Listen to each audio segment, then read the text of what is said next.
Welcome back to the Break Room. We asked our friends on Twitch for questions they might have about the upcoming season of Loki Season 2, and we're going to answer some of them. Yes. As a reminder, we stream live at 3 p.m., so join us over on Twitch at twitch.tv/BreakroomNR, and join us for our live stream next time you get the chance. Okay, Evan, what questions do we have? Are there any questions? Or has everyone given up on us? Yeah, so MLBTS Card Art asks, do we see Deadpool at all in Loki 2? Obviously, there's been a lot of rumors around Deadpool and the TVA and Deadpool 3. And do you think there's going to be any reference as Loki Season 2 will be coming out before Great question. No. Next question. Yeah, I think it might be tough. Don't you think it might be more logical that it's the other way around? And maybe a Loki character might show up in Deadpool. I don't know. Could you get like a Deadpool in the background of the TVA or something like that? You know, to kind of like recap some of it. You know, the Deadpool Twitter, which I think is Ryan Reynolds, I don't know, like tweeted at Miss Minutes and Miss Minutes but the Miss Minutes isn't an official Marvel Twitter, but it's a fan. It has a lot of followers. It does. It's like it is the unofficial official one, I guess you would say.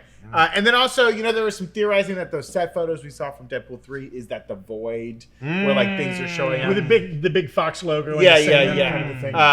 Now, I wouldn't expect to see Deadpool in this at all. I think it would be the other way around, where maybe in Deadpool 3 we get some like Loki cameo. Yeah, Mobius or something well, like that. I will say, now Marvel has been very hesitant to do this in the past, but like, you know, the great thing about Deadpool is he's masked. Yeah. So you don't need Ryan Reynolds to show up on set, right? You can get that stunt double. Maybe have some VO or not. When did Disney buy Fox? It was definitely before Loki. 2018? Maybe, but if they did it before, they bought Fox before Loki, but they didn't really have time to like do it all for Loki season 1. Maybe it's like now they could, even if it's not the character, they have like his sword or like a mask. Well, and we know from the trailer, right? There's fun murals all over the place. Maybe they work in the logo. Yeah. I mean, She-Hulk had like a Deadpool style sneaker, right? In that one, and that was like that was storyboard art. You know, wasn't even official. Even if it's just a little nugget, little Easter egg for the NR name on a list. There'll be a list of names. Wade Wilson. Yeah, love it. Next question, Evan? I like that. Yeah, I mean, there's a lot of questions about just general cameos or character references. All right, let's do a speed round. Bardicus1288 asking, are we going to see any new monsters? Because we got a Werewolf by Night and a reference to vampires in season 1. Ooh. Oh yeah. Well, what if Zaniac, right? Like whatever is possessing that guy or manifesting, like morphs out of him, and we get like a giant. I think it's like in the comics, and I'm no expert. I'm no Zaniac expert. I've been called a Zaniac before, or a Zackiac. I'm a Zackiac. But I think it's like I'm a Zack addict. I can't stop smoking Zack. I'm a Zack feed. You hit that Zack pipe, and you ain't never coming back. Okay, but I think it's like a lot of like microscopic creatures that like get inside you and possess you or something like that. So maybe do they come out and we see like a giant cloud swarm of I want like a big monster, like a monster as big as Galactus. We are getting a big monster. It's called Miss Minutes. Oh, okay. It's true. That's true. She's wearing that sheet because she's all messed up. But maybe something like gross, maybe like a big goo or there'll be a big goo. Yes, I think a monster will show up. But other question, Evan? Yeah, HBasso13 asking any other variants that you all would want to see of Loki or other characters this season. Yeah, the trailer doesn't give this away, which the season 1 trailers did not give away Loki Gator or whatever, though I think we did get some glimpses at Kid Loki and some of the other variants. Well, we knew Loki. Richard Grant was in. Yeah, we knew he was in. Yeah, but they never gave that away in any of the trailers. Right, but we just didn't know who he was. Well, it'd be a great. I mean, is there a Richard Grant style actor that would make for a great Brian Cox? Oh, well, yeah. But I was, Richard Grant seems like an old Tom Hiddleston a little bit, right? Right. I mean, I think Alan Cumming is out there. Yeah, okay, call him up. He's familiar with the Marvel franchise.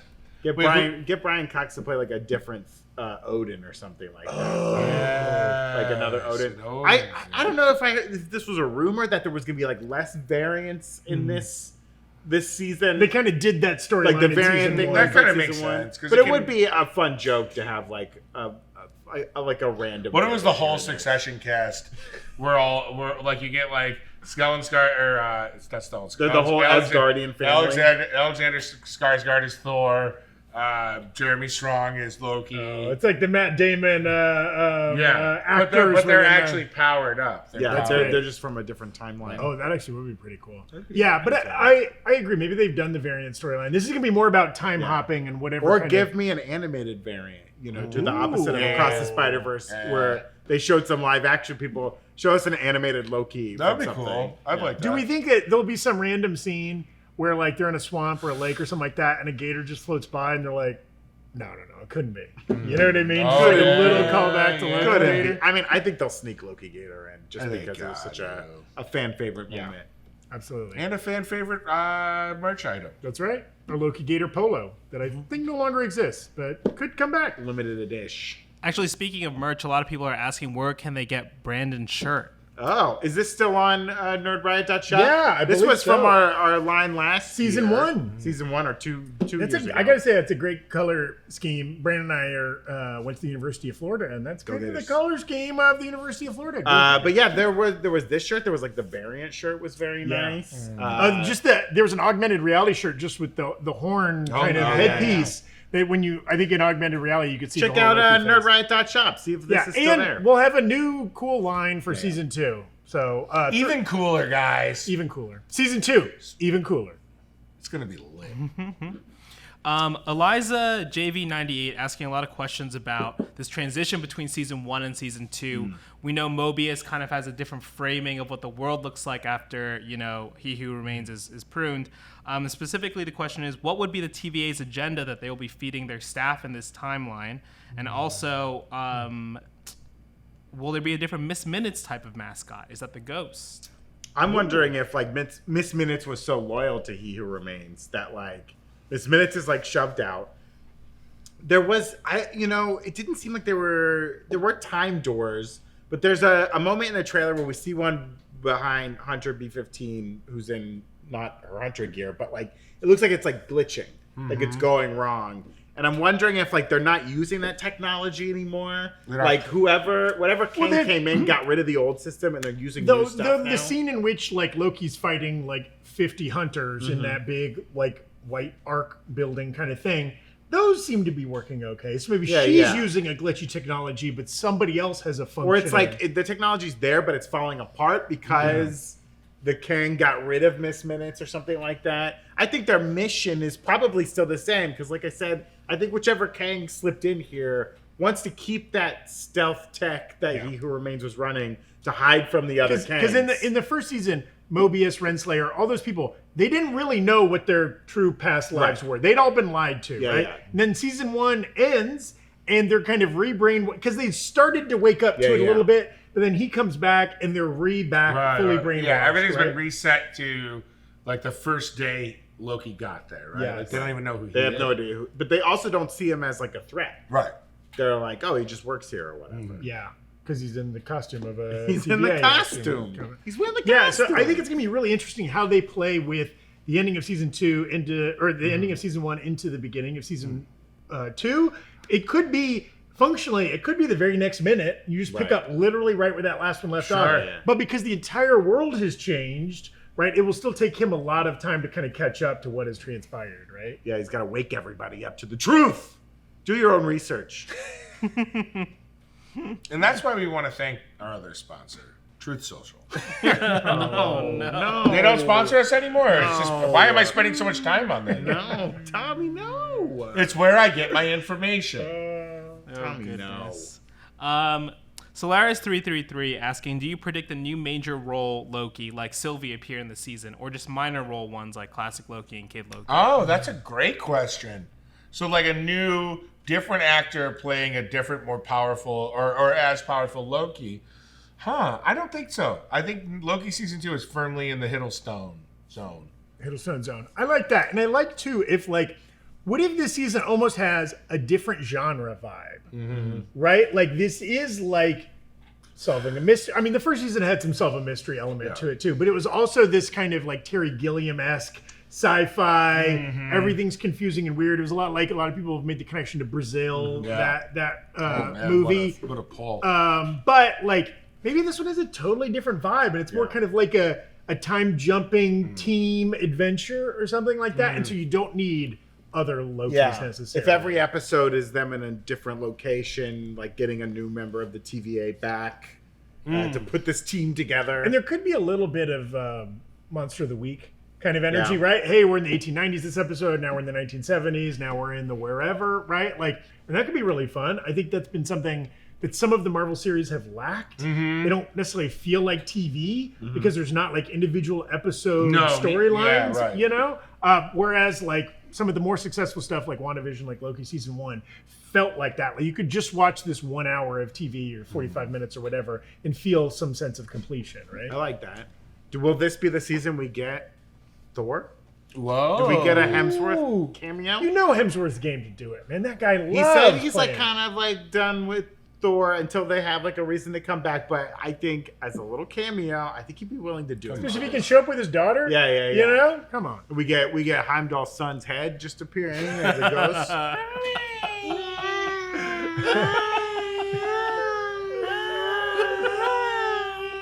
Something like that. That's what he Does sounded that answer the question, Evan? Yeah, I think that answers the question. Okay, go ahead. Poby Hoopin, excuse me.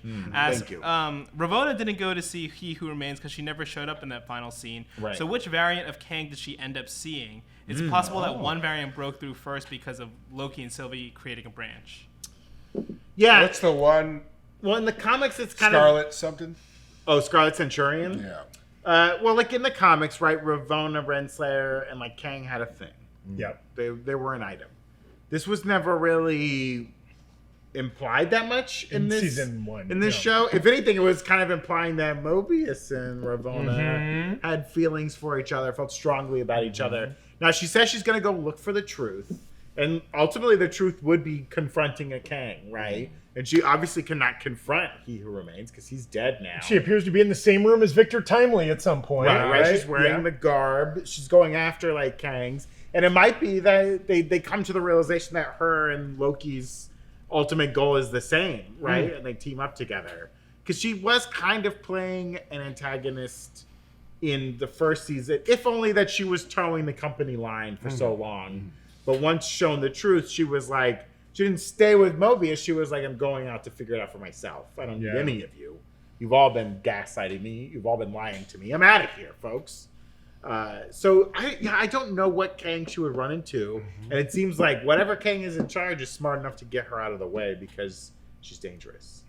And I like too, like if this is maybe like these different groups on different journeys, maybe Sylvie's over here, Renslayer's over here, Mobius and Loki are over here, and maybe like over the course of the series they come together, and maybe there's a full group fight there at the end. I know for some reason Umbrella Academy season 2 kind of had some of that structure, right? Yeah. Like that's what comes to mind for me, and that also dealt with like kind of time travel and people in different eras and stuff like that. And they all got separated and had to like find each other again. Yeah. Great season of TV there. Yeah, absolutely. More questions, Evan? Yeah. H. Basso 13 asking, when do y'all think we could get another trailer for this? Well, you know, the Marvel kind of MO is usually, 8 weeks out, you get, for the series, you get a big trailer like we got today. And then we usually don't hear anything until a few weeks before the series, and they start dropping little mini TV trailers. spots, yes. that have like They don't give a lot of new footage, maybe a little bit. And then for Secret Invasion, was that like a week before they dropped the whole first scene? Well, they did that, yeah. And don't forget, September football season will be back. Baseball will be heading towards the stretch run in the playoffs. So there's lots of big live events that people will be tuning into in large groups that ABC and Disney have and ESPN have a financial stake in. So much like last year at the Super Bowl, there was so much going on. Don't be surprised if we see some Loki ads once the NFL season kicks off and the college football season. That's a great point, Tommy. And like more so than a lot of the recent Marvel series, like Ms. Marvel or She-Hulk, Moon Knight, right? This one stars a very recognizable, Marvel actor. I guess Secret Invasion had Nick Fury, but, Loki is arguably even a bigger presence for Marvel fans. So, like, they'll want to be plastering this show all over the place. I think there's a lot of casuals, too, that watched Loki.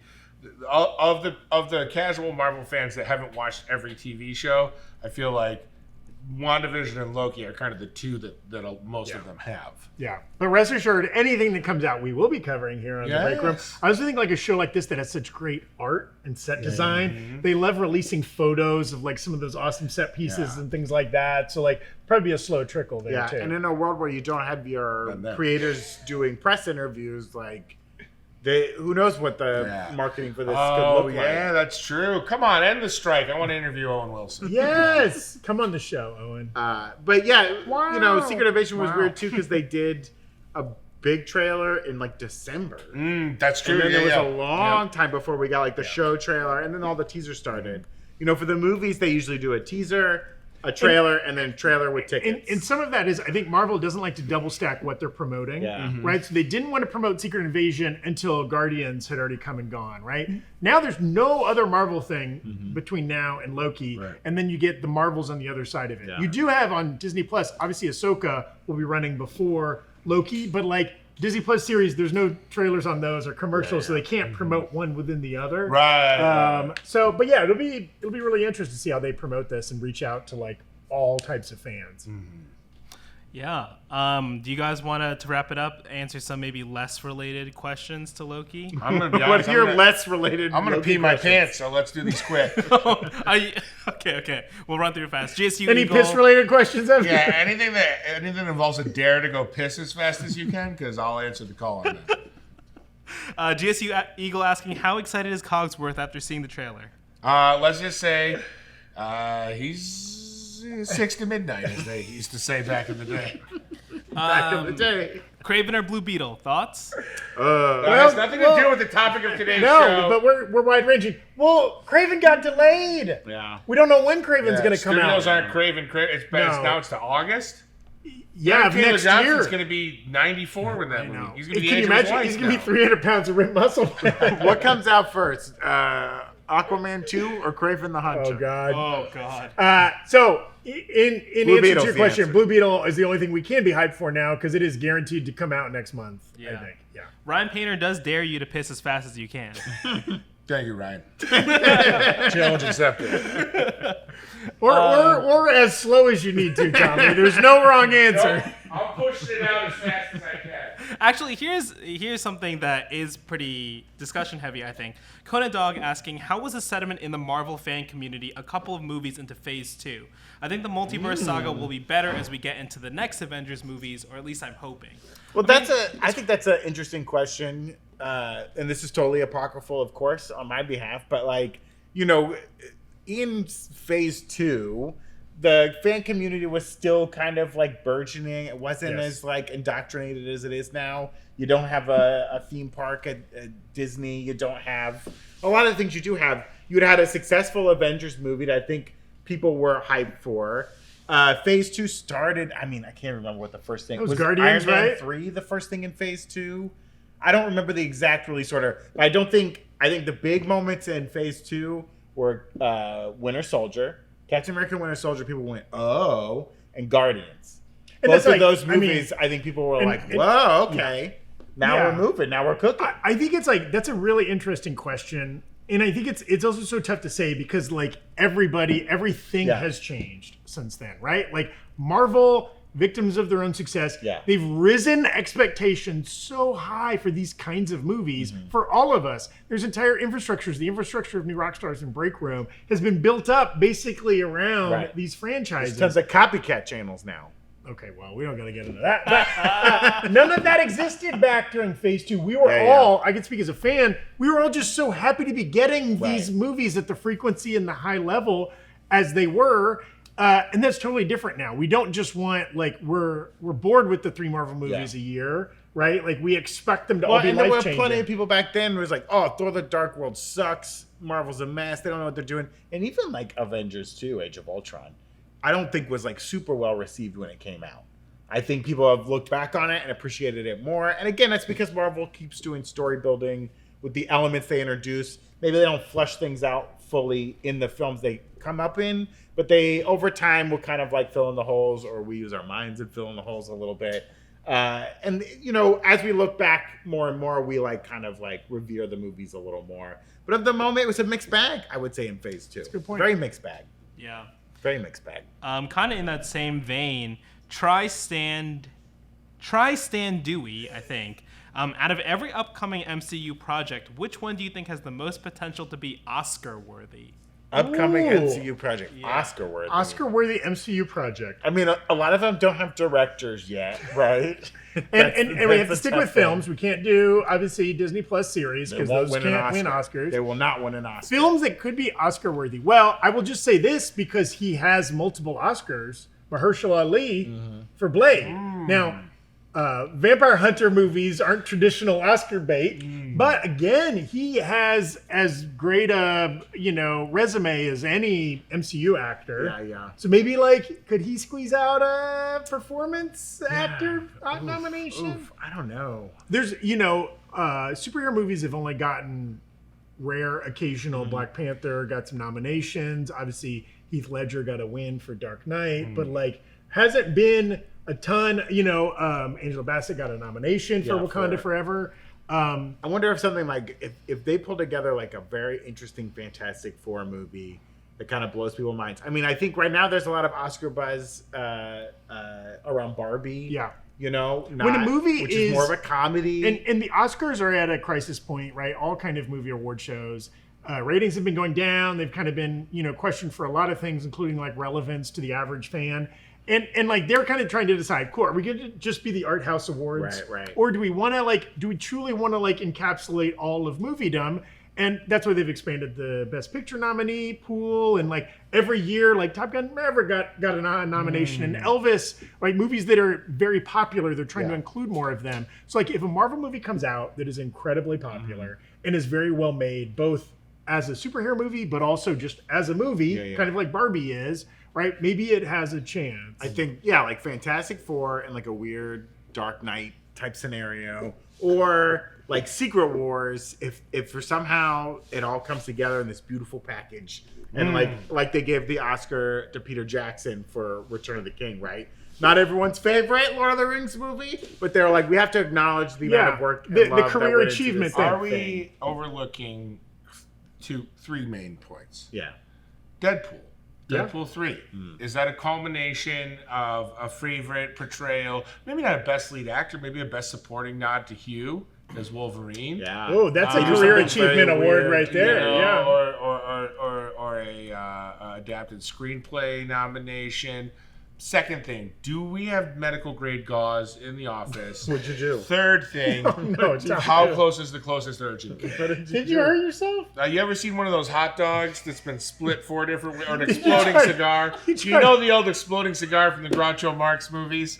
Let's just say I've got an exploding cigar in a place where it shouldn't be exploding. You split the tip? I split the tip and then some. We split the tip 5 ways. But I took the whole check. Wow. No, I'm fine, guys. You all spiced the. My sandworm just devoured the allspice. All right. In the same vein, Bob Iger, he throws the bag. Which Phase 4 property gets a Golden Globe? Oh my That's a Golden God. Globe. You can buy a Golden Globe. That's what I mean. He opens up the bag. He gives a Golden Globe. Ladies and gentlemen, the Hollywood Foreign Press rewards. What if Feige comes out, right, and he says, Be brave. "I'm retiring," or "I'm going to go off and write novels," or whatever, right? This Right now. this film Yeah. is my final Marvel thing, and he gets the Return of the King. I get you. As a producer, because Best sure. Picture is a producer Yeah, award, yeah. right? It's not a director or an actor award. Yeah. But they want to throw him something. I mean, it should have been Endgame, probably. Right. In Yeah. hindsight. But what could it be? I mean, maybe Secret Wars is. I If think they can, it's your. I love your Deadpool 3 pool. I think that's fun, and I think Secret Wars is kind of okay. We pulled it off, folks.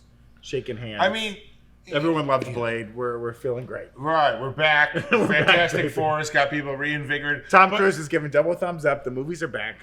Tom Cruise is posing outside with his ticket with Christopher McQuarrie, who he still continues to have under a legal hostage situation. But I think the thing with Deadpool, and just to further that point, is the only thing about the Deadpool movie that can be grounded is the side characters. Sure, right? sure. Cable's grounded-ish. 'Cause everything else is so Because fantastical, Deadpool yeah. can't be serious. Right. He breaks the fourth wall. He comments on the movie the entire time it's going.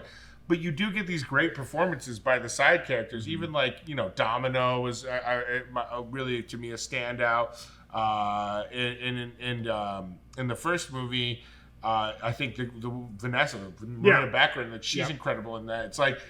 So to me, it would make sense that an actor gets a Best Supporting Actor in a culmination. Whether they say Deadpool 3 is the last Deadpool movie or not, I have a feeling it'll usher him into the MCU and probably pull him away from solo movies because of the practicality of an R-rated Disney movie. But I don't know. Well, and Oscars, much like the general public, loves a narrative. They love a comeback story. There's a long history of that, of like actors really late in their storied career getting an Oscar, maybe not for the best movie they've made, but just because they deserve it. Or big, Robert Downey Jr. cleans up, and we love the narrative of like it's a great comeback for him. Caviezel is a shoe-in for Sound of Freedom this year. What a narrative. But like, there's a little bit You can't find a ticket, Zack! We need to go see that movie. No, we don't. No, we definitely don't. Just to speak for first-hand experience. But I could make up an hour and a half of lies if that's what you want. But what if Marvel is kind of going through their narrative right now, and that when they kind of have their like big full power comeback, everybody's going to be like, "Wow, what an arc that's been for them." Harrison Ford finally wins his Oscar as Thunderbolt Ross. Oh my God! Calling it now. Book it. Wow. Get off my timeline. I'm Red. Red Hulk. I like that he didn't know who Red Hulk was when that girl asked him. No, there's a rumor you might be Red Hulk. What's a Red Hulk? I think I'd know if I was Red Hulk. What a good bit. He could be doing a bit. Yeah, we don't course. know because the character of interview Harrison Ford is so good. And he also famously knew way more about Han Solo and Star Wars than he ever let on. He just loved torturing people. Oh, he loves it. Because listen to him talk about Indiana Jones. He's like, yeah, well, Indiana Jones does all these amazing things. And that's just to troll Star Wars fans further, I think. Any more questions, or should we get the F out of here? Yeah, I think one last question to wrap it up here. Seems fitting to end it from another question from MLB TS Card Art asking, not Marvel related, but is everyone on the desk excited to see Roman Reigns be dethroned as the tribal chief at SummerSlam? I think they're building up a great storyline here to do it, and like.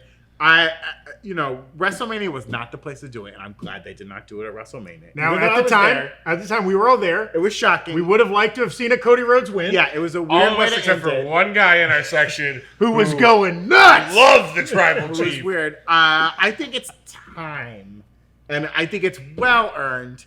And give Roman Reigns a break. Let him heal his blood for a little while. Heal his blood. I mean, what a way to put it. No, it's totally true. Heal the blood. But I appreciate any story that they've been able to do so successfully for so long. They had the whole Sami Zayn run was great. What they're doing with Jimmy and Jay is great. I'm excited to see. And it's and not, to move on. I'm excited to move on. When we, they can't give us what we want exactly when we want it all the time. Sure, you want to be subverted. Sometimes it got to wait a little longer. I kind of wouldn't mind it happening now, only because in that same way, it always sucks when it's because of an injury, or because he, needs to take time off because he's ill or whatever. Right? You want it to be in the ring, through a match, the culmination of a planned storyline, and it feels like this could be the right thing to do. I mean, that's a great example of what you just pointed out. You never know when someone's going to get injured. Having the Finn Balor, Seth storyline that they're doing right now with calling back to Seth injuring him and ruining his run as the Universal Champion. The first ever Universal Champion. Great stuff. Love what you're doing. Well, I love what's going on with Brandon's background. Right here. No. Nothing's freaking out. Everything's fine. Oh God! Check on the city! Check on the city! The city's upside down! We're in that Immortal Engine or whatever it is, or the City of the Underground, where it's the two. There's well, you guys remember some people walk on the walls. We just went from stalactites to stalagmites. Whoa, no. Everything's alive. Everything's alive. But get us out of here, Evan. In other words, I like wrestling. Wrestling is great. Wrestling is great. I'm ready to be thoroughly sports entertainment. When is SummerSlam? August? Yeah. I know it's in August, guys. Come on. I don't remember wish which I knew the weekend date. it is. Okay. Well, obviously we're huge fans, and we can't wait to see it. For Brandon Barrick and Tommy Bechtold, I'm Zack Huddleston, and we want to thank you all. And that's our show. Thanks for watching.